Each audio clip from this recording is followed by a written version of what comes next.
Fund house అంటే ఒక individual కాదు. అకాడమిక్ సెక్టర్ అనలిస్ట్ ఉన్నాడు, ఎకనమిస్ట్ ఉన్నాడు, ఈక్విటీ హెడ్ ఉన్నాడు, డెట్ హెడ్ ఉన్నాడు, ఈక్విటీ సీఏ ఉన్నాడు. మళ్ళీ వీళ్ళు కూడా ఏం చేస్తారు, ఇప్పుడు ఒక రిటైల్ ఇన్వెస్టర్ ఇన్వెస్ట్ చేయాలంటే హెడ్ లైన్ చూసి ఒక 2-3 వీడియోలు చూసి 4 స్టాక్స్ 10 స్టాక్స్ పెడతాం.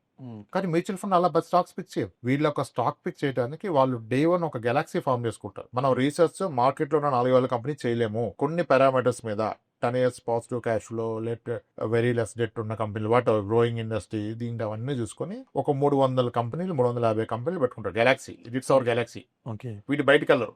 వాటిలో రీసెర్చ్ చేస్తూ దాంట్లో ఆ పర్టికులర్ స్కీమ్ ఒక థీమ్ని బట్టి దానికి మ్యాచ్ అయ్యి ఒక 40-50 కంపెనీలు హోల్డ్ చేస్తారు. మళ్ళీ ప్రిఫరబుల్ ఏం చేస్తారు, ఏ ఇండస్ట్రీలో ఉన్నతను ఆ ఇండస్ట్రీలోనే చేస్తారు. ఫార్మాలో ఉన్నతను ఫార్మా రిలేటెడ్ పెట్టుకుంటూ పోతారు.